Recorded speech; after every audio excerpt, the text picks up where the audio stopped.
समाप्त हो गए क्या? बाबा, कृष्ण का मित्र सुदामा था, सच्चा मित्र था। तो सुदामा को कृष्ण ने अपनी शादी में क्यों नहीं बुलाया? अपने शादी में क्यों नहीं बुलाया था अपने मित्र को, सुदामा को? गीता में कृष्ण का नाम डाल दिया है, भागवत में नाम कृष्ण का डाल दिया है।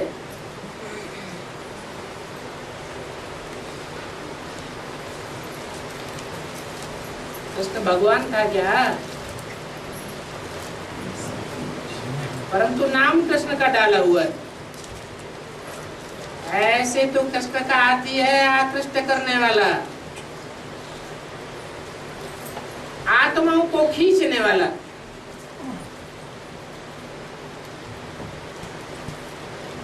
तो आत्माओं को जो खींचेगा तो आत्माएं भागेंगी या शादी करेगा?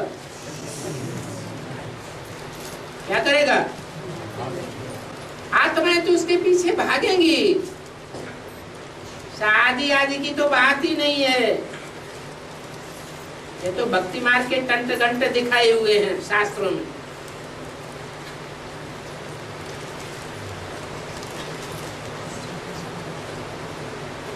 तो बुलाने की तो बात ही नहीं होती है।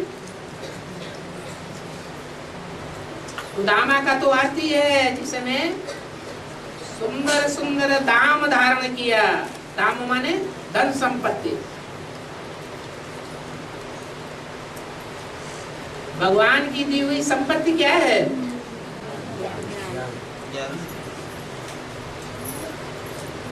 ज्ञान ही धन संपत्ति है। तो उस धन संपत्ति को जिसने धारण किया वो ही सुदामा है। कृष्ण भगवान शिव है। सुंदर दाम धारण करने वाली राम की आत्मा है।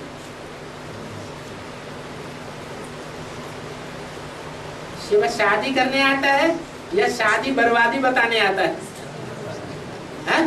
तो बताता है शादी बर्बादी।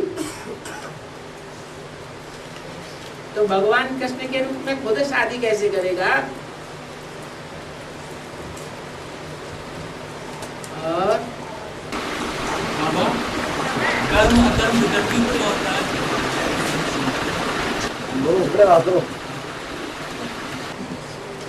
कर्म कहते हैं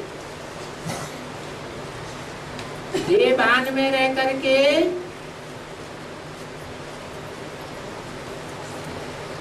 जो भी कर्म किए जाते हैं वो पाप कर्म बन जाते हैं।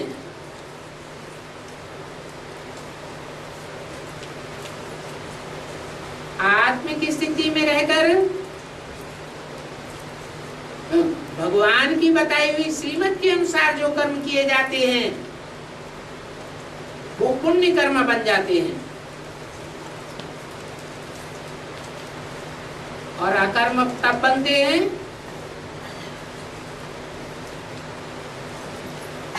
जब हम परमात्मा बाप की स्मृति में रहते हैं। जैसे बाप अकर्ता है तो हमको भी अकर्ता बनाता है,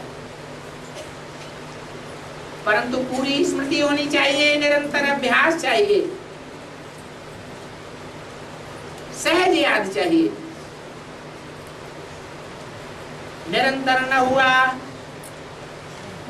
बीच बीच में औरों की याद आती है तो विकर्म जरूर बनेगा।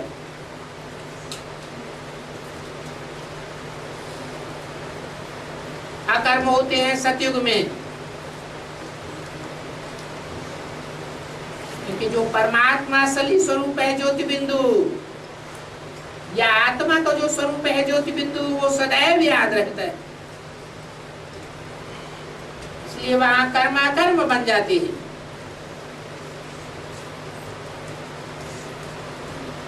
द्वापर युग से द्वैतवादी युग आ जाता है।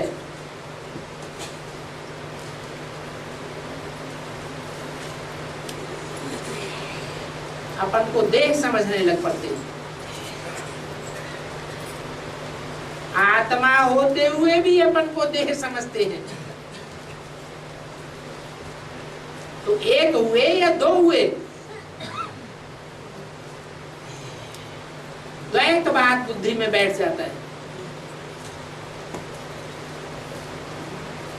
द्वैतवाद के अनुसार पाप कर्म बनने लग पड़ते हैं।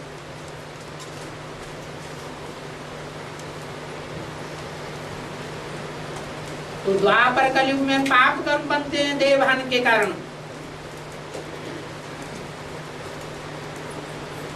और सुकर्म बनते हैं संगम युग में, जबकि बाप आकर के ज्ञान समझाते हैं।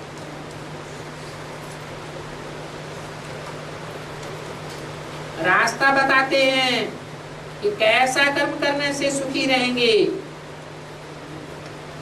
कैसा कर्म करने से सुंदर कर्म कहा जाएगा।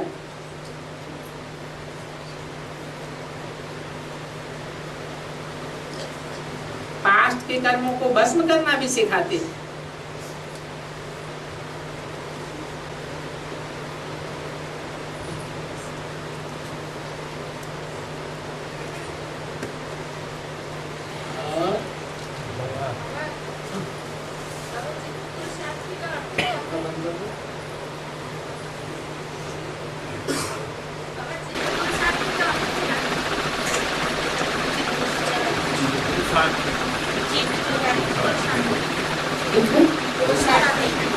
चित्त पुरुषार्थी,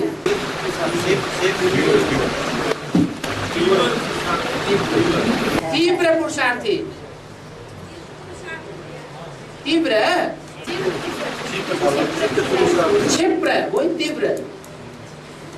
क्षिप्र माने तीव्र, क्षिप्र गति, तीव्र गति। क्षिप्र माने तीव्र, तीखा।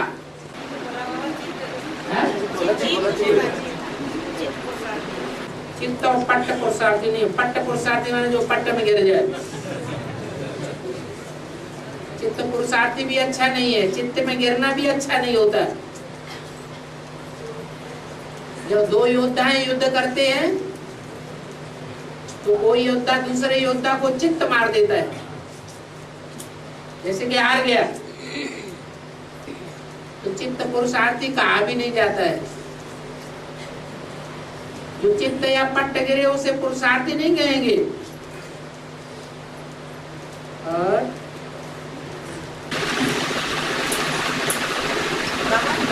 बाबा बोलते हैं ना कि सारे संसार को बोल के संदेश नहीं दे सकता, तो मन की मौन से जो है नहीं रह, ये बात तो जब आप शुरू कर दो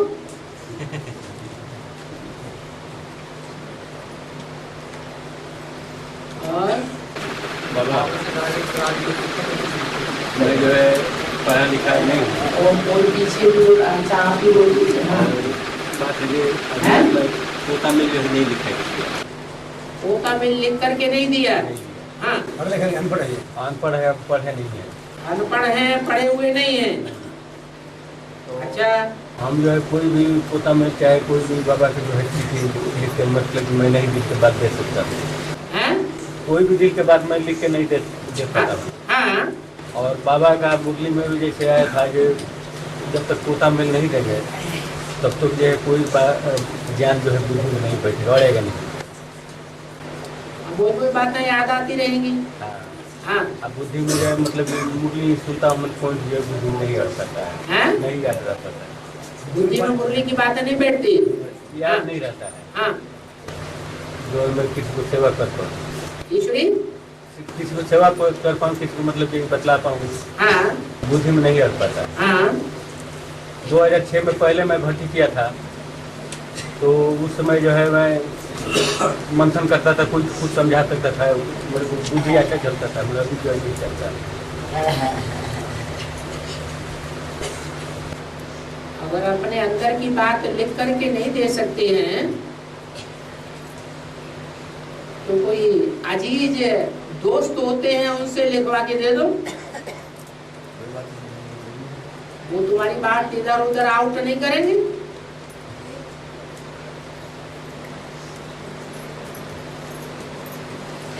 क्योंकि आपके शुभ चिंतक हैं, तो क्यों आउट करेंगे?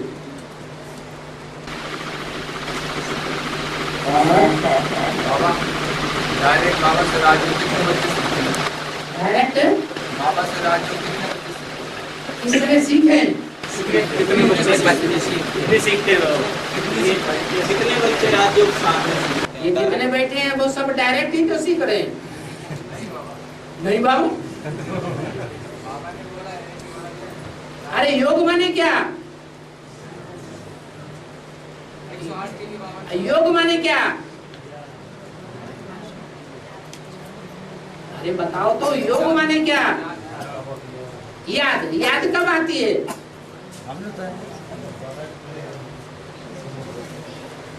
फूल है, फूल को छुआ, बड़ी खुशबू बढ़िया है। ऐसी बढ़िया खुशबू हमने किसी फूल में कब भी नहीं देखी। याद आता है ना? याद आता है ना? कान से कोई गीत सुना, बड़ा सुंदर गीत है, और किसी के सामने बैठ करके सुन लिया, कितना अच्छा गाता है, तो कान से सुना ना, उसने मुख से गाया और हमने कान से सुना, और वो याद आता है। आंख से उसे देखा भी तो भी याद आता है। तो कोई भी कर्म इंद्रियों से या ज्ञान इंद्रियों से जो भी संसर्ग संपर्क में आना होता है, वो याद आता है या नहीं याद आता है? वो याद। अब इसमें राज क्या भरा हुआ है? इसमें राज ये भरा हुआ है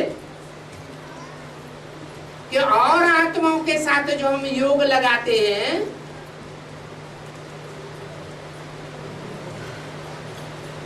उस योग में और बाप के साथ जो योग लगाते हैं, उसमें अंतर क्या है?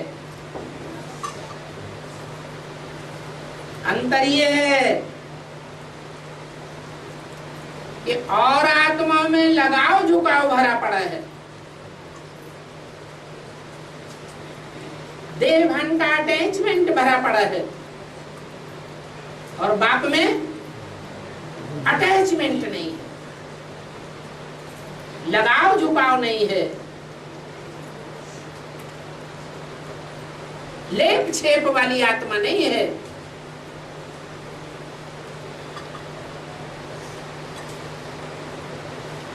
ये राज भरा हुआ है। इसलिए बाप की याद एक ही अंतिम जन्म में होती है, और वो याद की शक्ति सारी दुनिया के कण कण में समा जाती है।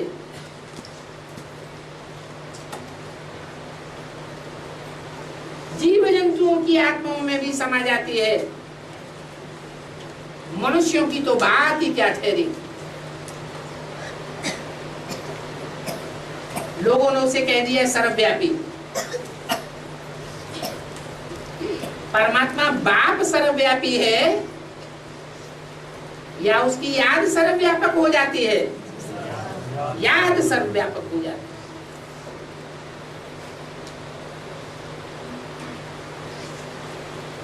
और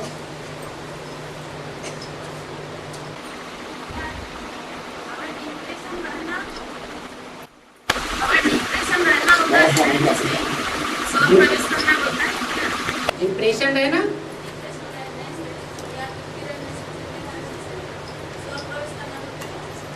डिप्रेशन में रहेंगे तो सोल प्रवेश कर सकती है, सोल प्रवेश करेगी तो वो अपना फोर्स डालेगी या तुम्हारा काम करने देगी? देहभान में रहने से डिप्रेशन होता है। आत्मा अभिमानी को डिप्रेशन नहीं होता है, हल्की फुल्की रहती है आत्मा।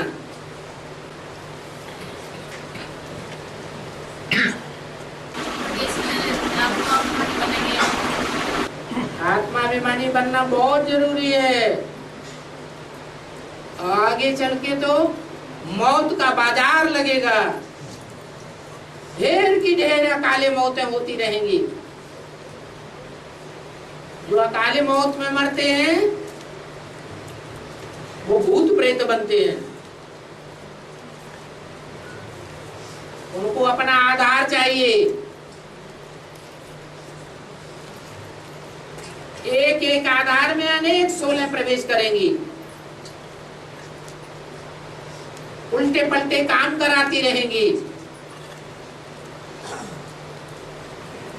इसलिए अभी से बहुत प्रैक्टिस करनी है।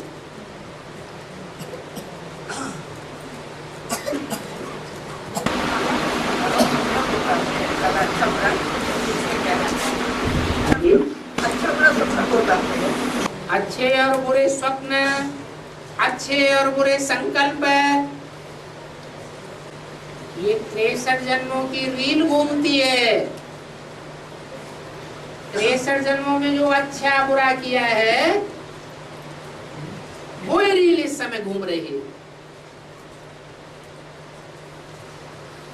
अच्छी रील घूमती है तो समझो हमने अच्छे कर्म किए हैं, ऐसे अच्छे कर्म किए हैं कि न चाहते हुए भी हमें अच्छी याद आती है, हल्कापन रहता है। और जब बुरे कर्म उदय होते हैं तो कितना भी पुरुषार्थ करें, अवस्था डामाडोल बनी रहती है, चाहने पर भी अच्छा पुरुषार्थ नहीं होता। ये कर्मों की गुह्य गति है। द्वापर युग से 7 कर्मों का बोझ चढ़ना शुरू होता है। हाँ जी। तो बाबा अंतिम जन्म में पाप कर्मों का बोझ उतरता है या उससे पहले भी जैसे ज्ञानी और ज्ञानी दोनों का पाप कर्मों का बोझ उतरता है? तो बाबा बोझा उतरने का टाइम संगम युग है, क्योंकि और युगों में तो पता ही नहीं है किसी को कि पाप कर्मों का बोझा हल्का कैसे हो।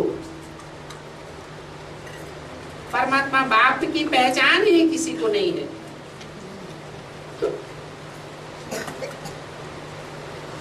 और बाबा तो राम को वनवास किया था फिर अंत में तो कहते हैं राम को वनवास किया था। हाँ, और फिर बेहद में भी कई है। माताएं सब एक जैसी होती है क्या? है? कोई माता कौशल्या जैसी होती है, कुशल कर्म करने वाली, योग कर्म सुकौशलम, ऐसे योग युक्त होकर के कर्म करती है, ऐसे कुशलता पूर्वक कर्म करती है जो संसार में नाम वाला हो जाता है, माता का स्वर्ग स्थापन करने के निमित्त बनती है। कोई माता ऐसी होती है कि बेवफा बन जाती है, बाप के साथ, पति के साथ। बाप तो कहते हैं आज्ञाकारी, वफादार, फरमानबरदार, ईमानदार होना चाहिए। पत्नी के संबंध में वफादार होना बहुत जरूरी है। वफादार न रहे, जो बातें पति को ही मालूम होनी चाहिए वो बातें सबको दूसरों को बताना, अथवा कोई खास दूसरे व्यक्ति से प्यार कर लेना। कई से मोह लगा लेना, उनका नाम पड़ गया कई माता। तो ऐसी माताएं वाचा से भी विकर्म कर बैठती हैं, कर्मेंद्रियों से तो विकर्म करती ही है, मनसा भी भ्रष्ट होती है। ब्राह्मणों की दुनिया में ही सब बैठी हुई है, नंबरवार कई हैं, नंबरवार कौशल्या हैं।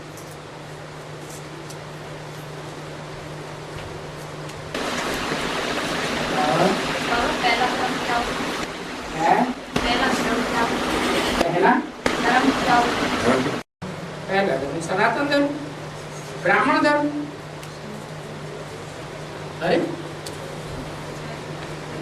ये भी अभी पूछने की बात रह गई। मनुष्य का पहला धर्म क्या है ये?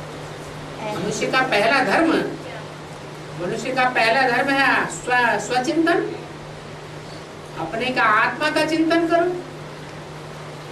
स्वधर्म, हम हैं कौन? पहले हम क्या हैं? आत्मा है। तो आत्मा है तो आत्मा के धर्म में टिके। धर्म माने धारण। आत्मिक धारणा क्या है? मैं ज्योति बिंदु हूं, मैं देह नहीं हूं। और जिनमें आगे श्री नारायण आदि आप बोलते हैं वो क्या लेते हैं? हाँ, साक्षात्कार आदि होते रहते थे। और बाबा ये मन की मौन वाली पाठ के शुरू हो गया।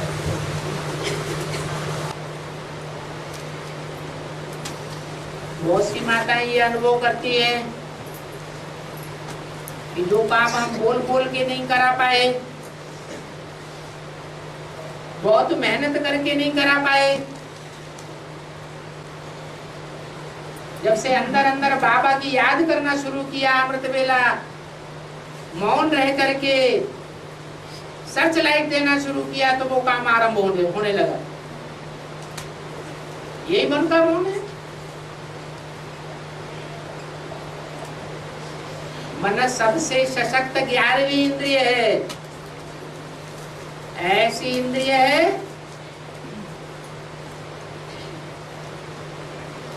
कि जिस इंद्रिय के बगैर कोई इंद्रिय अपना भोग नहीं ले पाती। अगर मन साथ नहीं देता है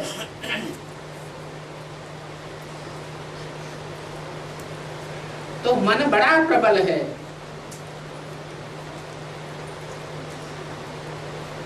सिर्फ मन को एकाग्र करने की शक्ति चाहिए।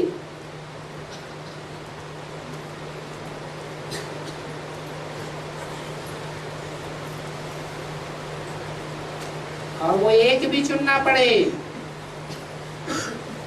कि किसके अग्र रहने की शक्ति चाहिए।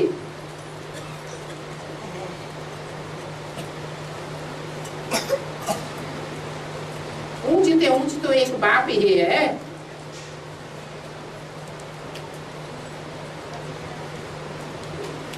मन सदैव एक के आगे बना रहे।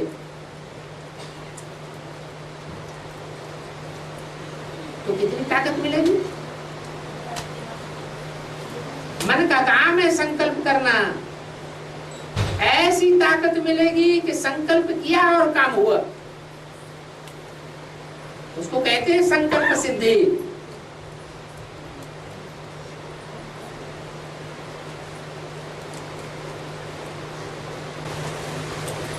बाबा, कोई आत्मा अगर शरीर छोड़ती है तो उसको उससे रहित करना चाहिए कि नहीं करना चाहिए? काम वो करना चाहिए जिससे कोई फायदा हो। जिससे नुकसान हो, उससे कोई फायदा नहीं है काम करने का, तो काम क्यों करना चाहिए?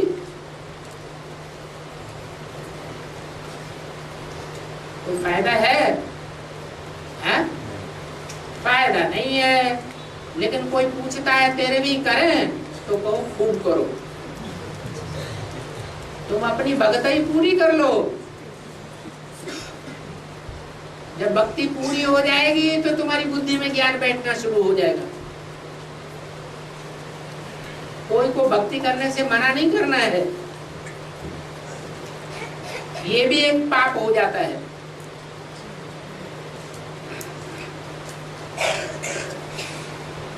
ज्ञानी है जिसने बाप को पहचान लिया, वो तो बाप की वाणी को टटोलेगा। बाप ने क्या डायरेक्शन दिया है? मुरली में कभी डायरेक्शन आया है कि 13वीं करो, मुंडन करो? है? जड़े उदाहरण करो। आया नहीं आया तो क्यों पूछा जाता है? इसलिए पूछा जाता है कि ज्ञानदाता की अभी पहचान नहीं हुई है, या तो ज्ञानदाता मिला ही नहीं है। ज्ञानदाता एक ही है, एक ही सदगति दाता है। ज्ञान से ही सदगति होती है, अज्ञान से दुर्गति होती है। परंतु ये बात बुद्धि में बैठ ही नहीं है, तो अज्ञान की ही बातें पूछते रहेंगे, फिर भी करें या नहीं करें।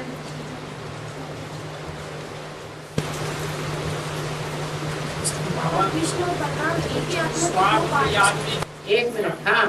कृष्ण और बलराम एक ही आत्मा के दो पार्ट हैं। रामायण में राम और लक्ष्मण दो पार्ट हैं या एक पार्टधारी है?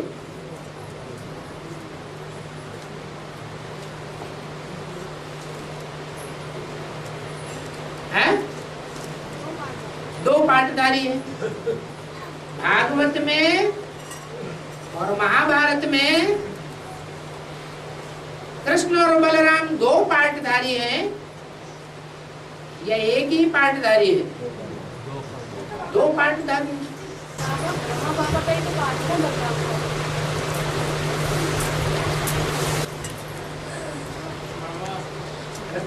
प्रश्न चल रहा है।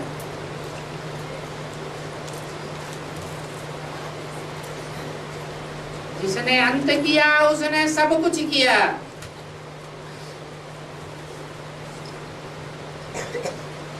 कृष्ण की आत्मा संगम युग में अंत कर पाती है साकार शरीर रहते, या राम वाली आत्मा अंत करती है? परंतु राम वाली जो आत्मा अंत करने के निमित्त बनती है, उसका कोई 100% सहयोगी भी होता है या नहीं होता है? कौन है 100% सहयोगी? कौन है? बाप के कारोबार में 100% सहयोगी कौन बनता है? कोई भी बाप है। उस बाप का कारोबार को चलाने वाली, बढ़ाने वाली 100% सहयोगी आत्मा कौन बनती है?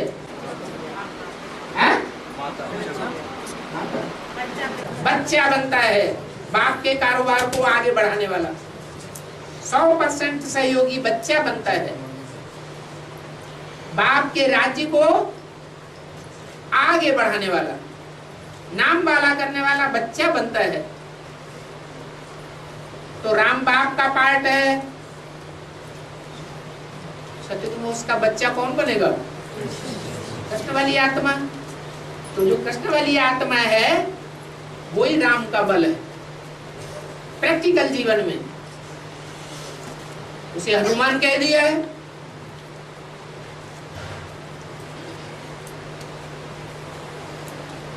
रावण की जेल से सीता को छुड़ाने का जो मुख्य कार्य था, उसमें विशेष सहयोगी कौन सी आत्मा बनी? हनुमान बनी। अब उसे हनुमान कह दो, बलराम कह दो, बात तो एक ही है।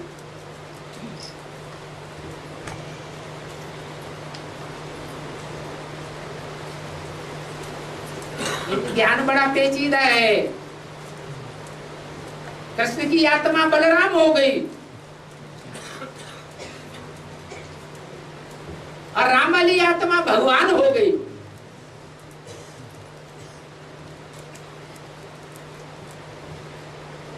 कोई सहज विश्वास भी नहीं करेगा। फिर इसके लिए कहा जाता है 7 दिन का कोर्स करो। 7 दिन बैठ करके समझेंगे तभी बुद्धि में बैठेगा। भट्टी करो।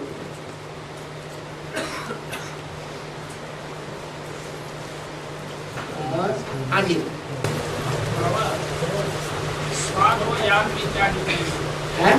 स्वाद और याद में? स्वाद और याद में क्या अंतर है?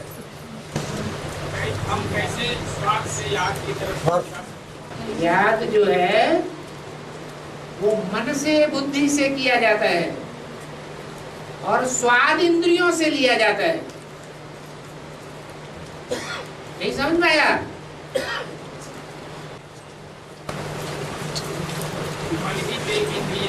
है? मन सूक्ष्म इंद्रिय है और इंद्रियां स्थूल हैं। उन स्थूल इंद्रियों से स्वाद लिया जाता है, परंतु अगर उन इंद्रियों के स्वाद में मन सहयोगी नहीं है तो वो स्वाद भी महसूस नहीं होता। स्वाद से याद की तरफ कैसे बढ़ सकते है? स्वाद से याद की तरफ कैसे बढ़ सकते? स्वाद से याद की तरफ कैसे बढ़े?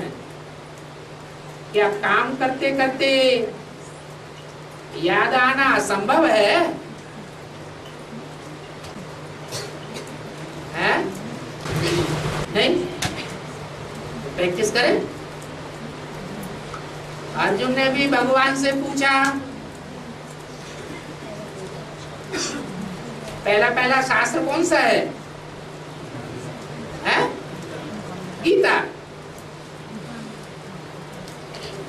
गीता में पुरुषार्थ का अर्जन करने वाले अर्जुन ने पूछा,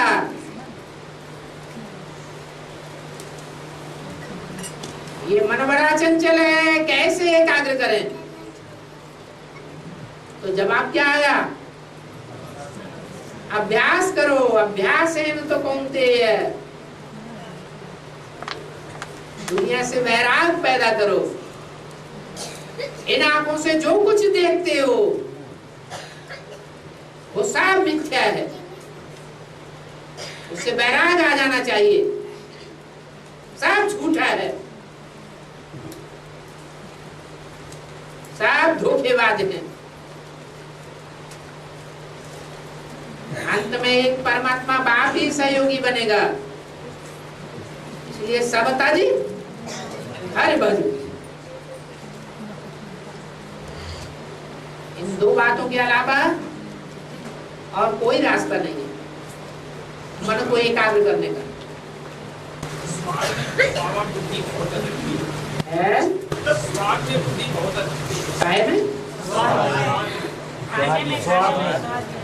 स्वाद में है। ये तो हर आत्मा का अलग अलग हिसाब किताब है। जैसी जैसी प्रैक्टिस डाली है ऐसी ऐसी प्रैक्टिस पड़ी हुई है। कोई ने जिह्वा की बहुत खराब आदत डाल दी है और जन्म जन्मांतर की आदत पक्की हुई पड़ी है, तो क्या करना पड़ेगा?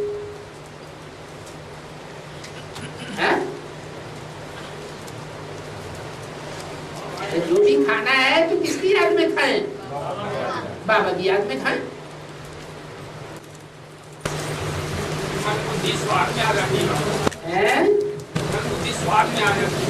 हाँ, मन बुद्धि स्वाद में आती है। बार बार स्वाद में आए, बार बार परमात्मा की याद में रमो।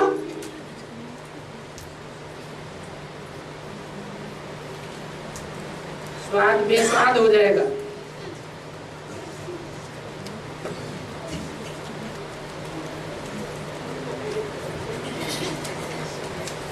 चौपड़ा तैयार हो गया। हाँ, बाबा का कोई बच्चा अगर अपने परिवार में रहता है, हाँ, तो पुरुषार्थी पुरुषार्थी अच्छा पुरुषार्थ करता है, श्रीमत में चलता है, हाँ, क्या ऐसी आत्मा 108 की माला में आएंगी? तो नहीं आ सकती। जो लौकिक परिवार में रहता है जो बच्चा, वो लौकिक परिवार में रहते हुए बैलेंस में नहीं चल सकता। बैलेंस में भी चल सकता है और बाबा की हर श्रीमत को फॉलो नहीं कर सकता। जब हर श्रीमत को फॉलो करेगा तो सरेंडर हुआ या नॉन सरेंडर हुआ? सरेंडर बुद्धि हुआ। जो सरेंडर होंगे वो राजयोग पक्का पक्का सीख सकेंगे। सरेंडर होने वाले ही राजाएं बनेंगे, राजकुल में आवेंगे। बाबा ने बोला अंदर वाले दास दासियां बनेंगे।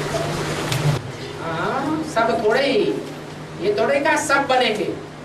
ये कहा कि अंदर वाले भी रह जावेंगे और बाहर वाले भी ले जावेंगे। सब बाहर वाले ले जावेंगे, जैसे सब बाहर वाले नहीं ले जावेंगे, कोई कोई ले जावेंगे, ऐसे ही सब अंदर वाले नहीं रह जावेंगे, कोई कोई रह जावेंगे। गृहस्थ परिवार में रहते हैं लेकिन आठ की माला में आ सकते हैं। अरे अभी तो कहा होंगे जो 8 की माला में आने वाले हैं वो नष्टो मोहा होंगे शुरुआत से ही। उन्हें कोई परवाह नहीं है किसी की, एक बाप दूसरा न कोई। काम करेंगे तो किसका करेंगे? एक बाप का काम करेंगे। टाइम देंगे तो किसके लिए देंगे? एक बाप के कार्य में टाइम देंगे। धन अर्पण करेंगे तो कहाँ करेंगे? एक बाप के कार्य में धन अर्पण करेंगे। तन की सेवा देनी होगी तो कहाँ देंगे? एक बाप के कार्य में तन की शुरुआत से ही, फाउंडेशन ही उनका ऐसा होगा।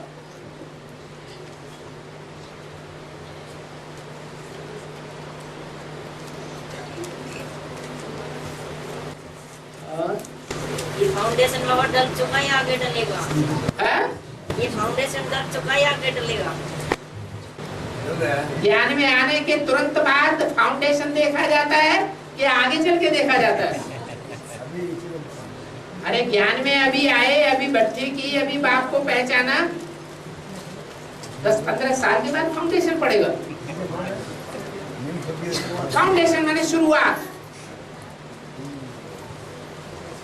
फाउंडेशन बाद में नहीं पड़ता है। फाउंडेशन पहले पड़ता है या बाद में पड़ता है? हाँ, पहले से ही पड़ता है। और आत्मा परम धाम से आने के बाद, आत्मा परम धाम से आने के बाद पूरा चक्कर लगा के जाती है, जाती रहती है। बीच में से भी कोई जाता है। ड्रामाबाजी होती है, नाटकबाजी लोग करते हैं, तो जो नाटक में आने वाले एक्टर्स हैं, जब नाटक पूरा होता है तब जाते हैं, या बीच में कोई चला जाता है? शरीर छोड़ना बात अलग है। शरीर छोड़ने से आत्मा परमधाम वापस जा सकती है, रास्ता मालूम है? आत्मा को तो रास्ता मालूम ही नहीं है। बाप आकर के जब बताएगा तभी परमधाम का रास्ता पता चलेगा। हाँ जी।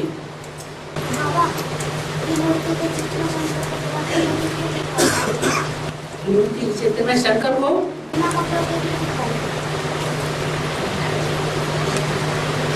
शरीर को भी कपड़ा कहा जाता है। ये शरीर क्या है? ये कपड़ा है। ये कपड़ा किसने पहना? आत्मा ने पहना। ये शरीर कपड़ा छोड़ देगा, ये आत्मा ये शरीर रूपी कपड़े को छोड़ देगी, फिर दूसरा शरीर लेगी, दूसरा कपड़ा लेगी। ये बात गीता में भी लिखी हुई है। आत्मा क्या करती है? पुराने वस्त्र त्यागती जाती है, नए वस्त्र धारण करती जाती है। तो शंकर जी को नंगा दिखाया है, का मतलब आत्मा को तो नंगा नहीं दिखा सकते, आत्मा तो है ही नंगी। तो स्थूल कपड़े उनके हटा दिए ताकि लोगों की बुद्धि में आए इनको कौन से कपड़े नहीं है। बेहद के देवान रूपी कपड़े नहीं है, यह स्थूल कपड़ों की बात है, देवान के कपड़े नहीं। बाबा लौकिक बच्ची है मेरे, उसको यज्ञ में समर्पित करना चाहते हो, पर उसके लक्षण नहीं लग रहे कि वो यज्ञ में आए। उसकी इच्छा की कोई वैल्यू नहीं है। आपके चाहने से ही आत्मा चले। आत्मा पर आपका अधिकार होना चाहिए या परमात्मा बाप का अधिकार होना चाहिए? बाप का अधिकार होना चाहिए। तो परमात्मा बाप तो ये कहते हैं कि जो बच्ची चाहती है वैसा करो। बच्ची शादी करना चाहती है तो उसकी शादी करो, ज्ञान लेना चाहती है, ज्ञान में चलना चाहती है, अर्पण होना चाहती है तो अर्पण करो। बच्चे ये क्या हम शादी करूं तो क्या करें इसका? शादी करो, हाँ? अनुभव ले लेना ना दुनिया का। तो बाबा पाप तो नहीं लगेगा माँ बाप को? मानते जी क्या करेंगे? बाबा की श्रीमत पर चलने से पाप लगता है क्या? बाबा की श्रीमत क्या है इस संबंध में? कन्या अगर शादी चाहती है तो उसकी शादी करना है।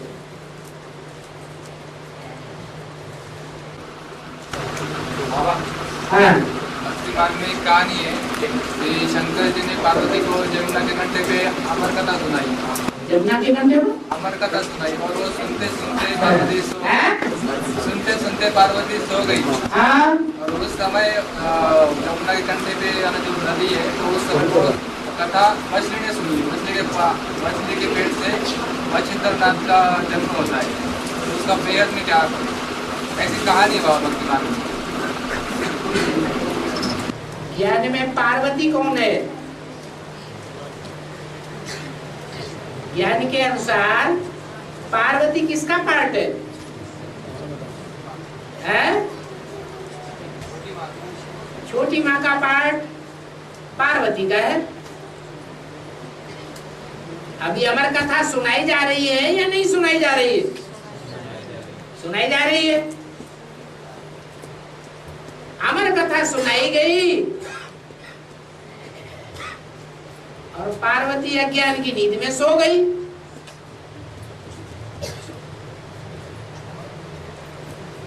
सो गई या जागृत है?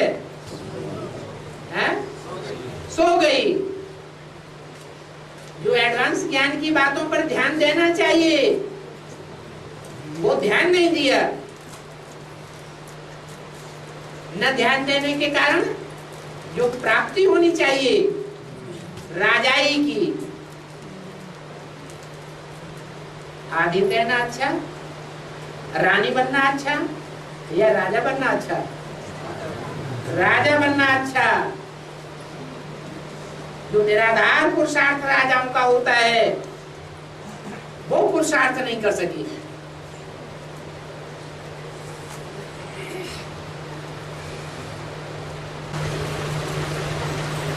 बाबा को कहानी मच्छिंद्रनाथ मछली के पेट और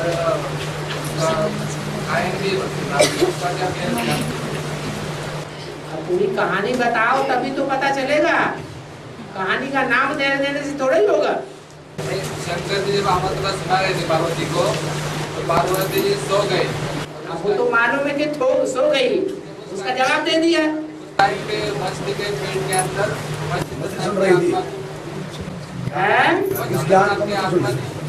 उसने सुनी, उस आत्मा ने वो कहानी। अमरनाथ के मंदिर पर कबूतर कथा सुन रहा था।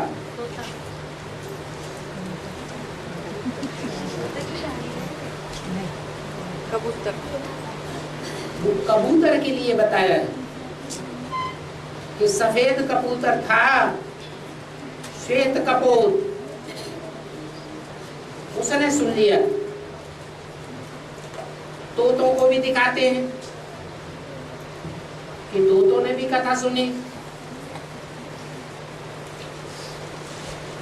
शिव के मंदिर में काले कबूतर भी रहते हैं।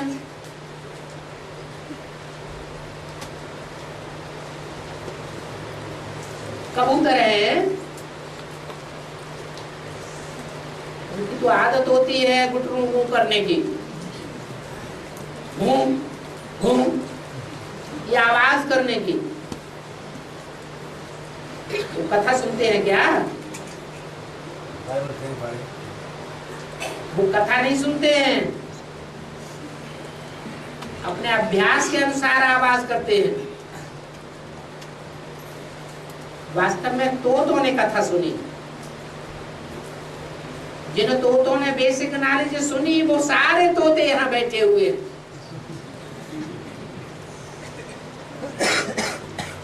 कथा सुन करके उड़ गए और चारों तरफ आवाज कर दी कि प्रैक्टिकल में भगवान बाप आया हुआ है एक व्यापी होकर।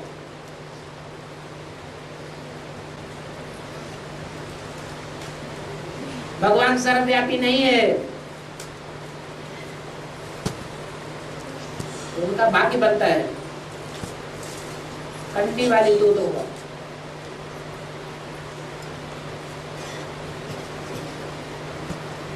किसके बच्चे हैं? बच्चे गंदा के बच्चे हैं या नहीं है? मछली के बच्चे हैं या नहीं है?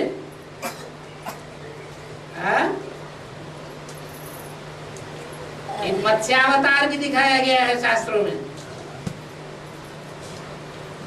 माछले का अवतार।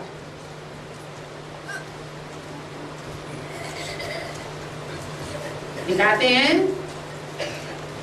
उसका आकार बढ़ता ही चला गया। राजा ने उसे कमंडल में डाला, बढ़ गई। घड़े में डाला, बढ़ गई।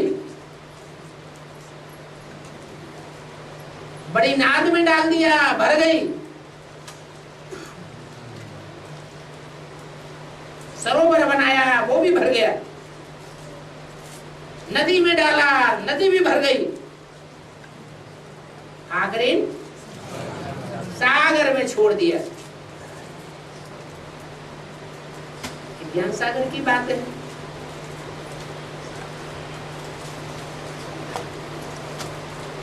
कौन सी है मछली वो? रंबरिया तो मछली है, मछली में से गंध निकलती है।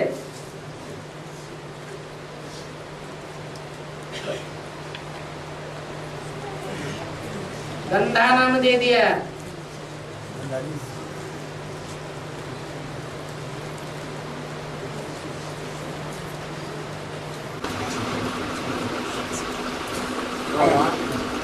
शनि को शनिदेव क्यों कहते हैं? शनि को शनिदेव क्यों कहते हैं? और उन पर तेल भी चढ़ाया जाता है वर्तमान में। ये सारी सृष्टि गुण दोषमयी है। शनिदेव में कोई गुण भी है विशेष, जो गुण और देवताओं में उतने नहीं है।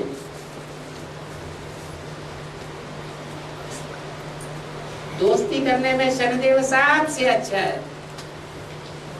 जिससे दोस्ती निभाता है उससे अंत तक निभाता है।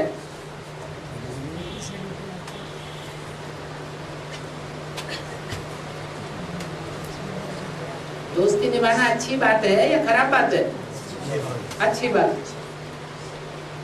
इसलिए शनिदेव की भी पूजा होती है, देवता की। तेल क्यों चढ़ाया जाता है? जो दुनिया को अर्पण किया होगा वही तो मिलेगा। शुद्ध चीज घृत अर्पण की होगी तो घी मिलेगा। तेल शुद्ध होता है या घी शुद्ध होता है? घी शुद्ध होता है। याद का भी घृत होता है, याद का तेल भी होता है। तेल रिफाइन भी किया जाता है। तेल तो मशीन से निकाला जाता है। तेल तो मशीन से निकाला जाता है। क्यों? बिना मशीन के तेल नहीं निकल सकता। ये तो हाथ से आ गया। घानी से निकलता है ना।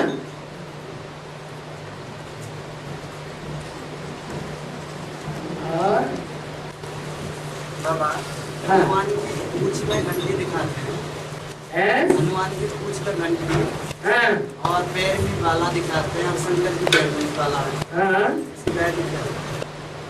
घंटी ज्ञान की घंटी है। जैसे मंदिर में घंट दिखाते हैं वैसे हनुमान को घंटी दिखाते हैं। ज्ञान की घंटी नहीं बजाएंगे तो उनकी पूंछ में ढेर के ढेर वस्त्र आके कैसे लिपटेंगे? लंका के सारे सुंदर सुंदर वस्त्र कहाँ आके लिपट गए? हनुमान की पूंछ में आके लिपट गए। वो वस्त्र चैतन्य थे या जड़ थे? हैं? चैतन्य वस्त्र थे, तो ज्ञान की घंटी बजाए बगैर चिपक गए आगे। फिर उन्होंने कथा बना दी, हनुमान की पूंछ में लगन न पाई आग, लंका सारी जल गई, गए निशाचर भाग।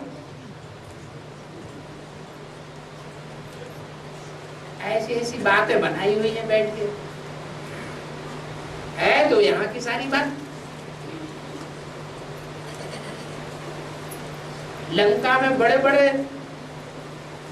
या छोटे छोटे रहते थे? बड़े बड़े आदमी रहते थे। ये सारी दुनिया लंका है, इसमें बड़े बड़े आदमी रहते हैं जिनका बहुत मान मर्तबा है। हनुमान की पूंछ ऐसी बढ़ेगी कि सारी लंका में आग लगेगी।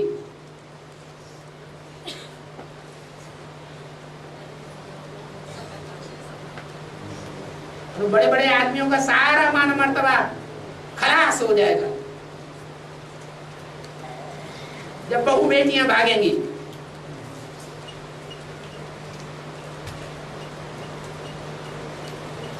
बोलो, मान मर्तबा खलास हो रह जाएगा? हैं? खलास हो जाएगा।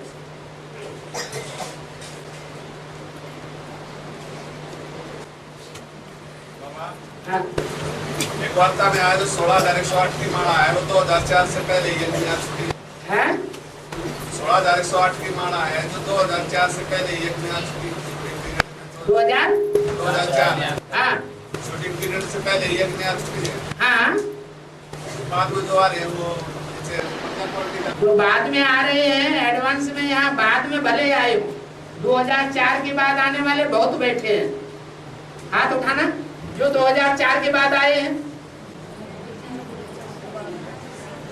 इनसे ये पूछो ये 2004 के बाद जो आए हैं वो एक आदमी थे या नहीं थे?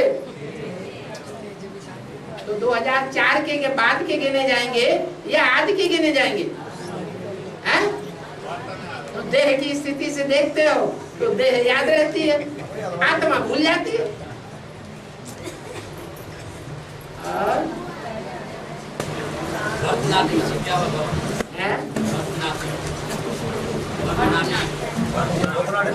भरतनाट्य पैनी, एक पाई की भी कीमत नहीं। अभी तो 8 आना भी बंद हो गया।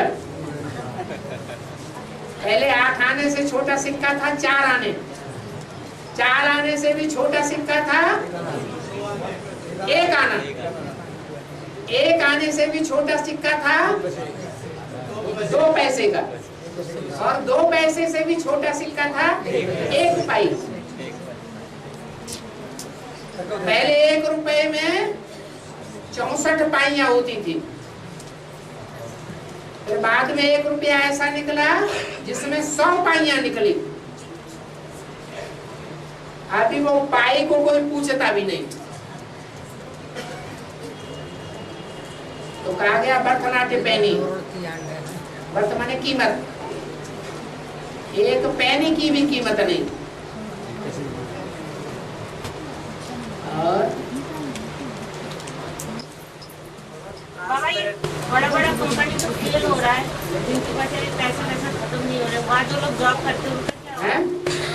बड़ी बड़ी कंपनी तो फेल हो रही है ना। हाँ। जो कहते हैं पैसे नहीं है, वर्कर को सैलरी वगैरह जो देने में उनको दिक्कत आ रही है, उनका क्या होगा? तो क्या होगा? मतलब उनमें जो जॉब वगैरह करते हैं, हाँ, उन आत्माओं को क्या होगा? क्या होगा? सारी दुनिया का क्या होगा? जब बाबा ने तो बता दिया सब धंधों में है नुकसान, तो सारे धंधे वालों का क्या होगा? जो सारे धंधे वालों का होगा सो उनका होगा, हो रहा है।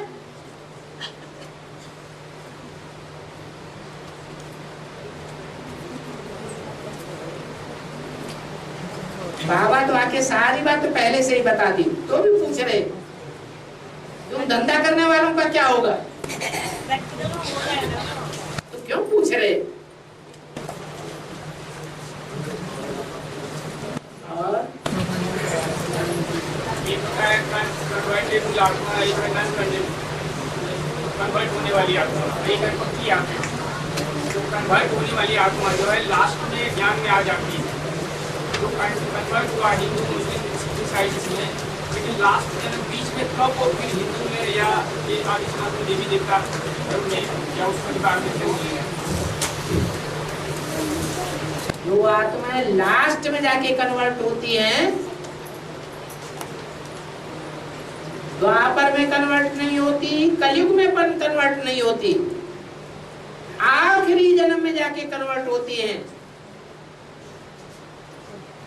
वो यहाँ भी देखने में आएगी या नहीं देखने में आएगी? कन्वर्शन यहाँ ब्राह्मणों की दुनिया में भी चल रहा है।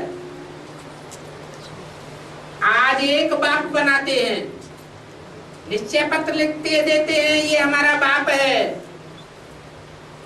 और कल कन्वर्ट हो जाते हैं। कोई आज कन्वर्ट हो जाते हैं, कोई कल हो जाते हैं, कोई 4, 6, 8 वर्ष के बाद, और कोई लास्ट में जाके कन्वर्ट होंगे। तो श्रेष्ठ कौन हुए? हैं?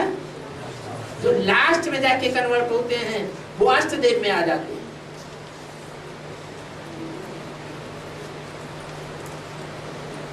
कोई घड़ी घड़ी कन्वर्ट होते रहते हैं।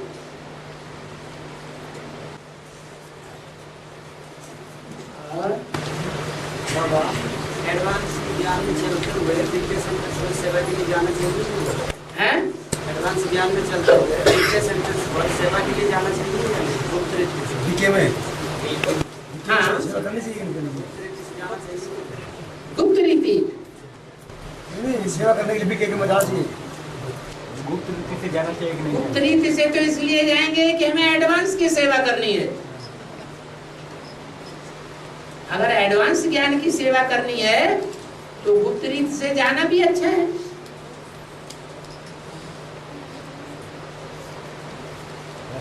अच्छी सर्विस हो सकेगी। बाबा एक आत्मा ने पूछा था, ये एक आत्मा ने पूछा, ये जो आदिवासी होते हैं ना, जो निर्वस्त्र में रहते हैं जंगल में, ये किस पर प्रभावित? सबसे आदि में कौन है? कौन से धर्म वाले हैं? आदि सनातन देवी देवता धर्म तो सतयुग में है। उससे भी पहले कौन है? ब्राह्मण है। ब्राह्मणों में भी नौकुरी के ब्राह्मण हैं या सब निर्वस्त्र ब्राह्मण हैं? हैं?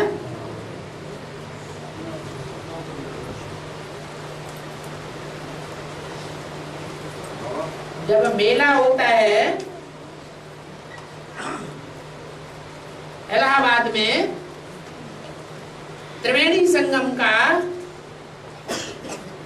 कुंभ का मेला पड़ता है, उस मेले में सबसे पहले स्नान कौन करते हैं? हैं? नागे। कहाँ की यादगार? हैं? यहाँ ब्राह्मणों की संगमी की दुनिया की बात है। जो यहाँ अपने को नंगी आत्मा बनाने वाले हैं, पहले पहले वो पहले ज्ञान स्नान करते हैं। आया समझ में?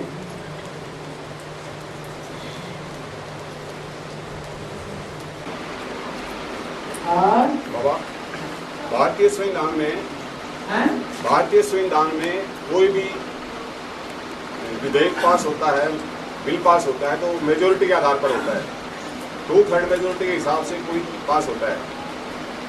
तो भारतीय संविधान के अनुसार ये एडवांस ज्ञान प्रत्यक्ष होगा तो सुप्रीम कोर्ट के द्वारा होगा कि मेजोरिटी में होगा? मेजोरिटी लेवल पर तो ज़्यादा लोग अभी भी अपने गुरुओं को मान्यता देते हैं, लेकिन ये सुप्रीम कोर्ट बेस पे होगा तो कैसे होगा, और मेजोरिटी लेवल पर होगा तो कैसे होगा?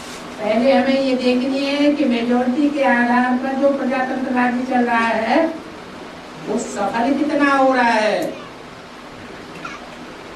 सफल तो नहीं हो रहा। वो नहीं पता? नहीं हो रहा।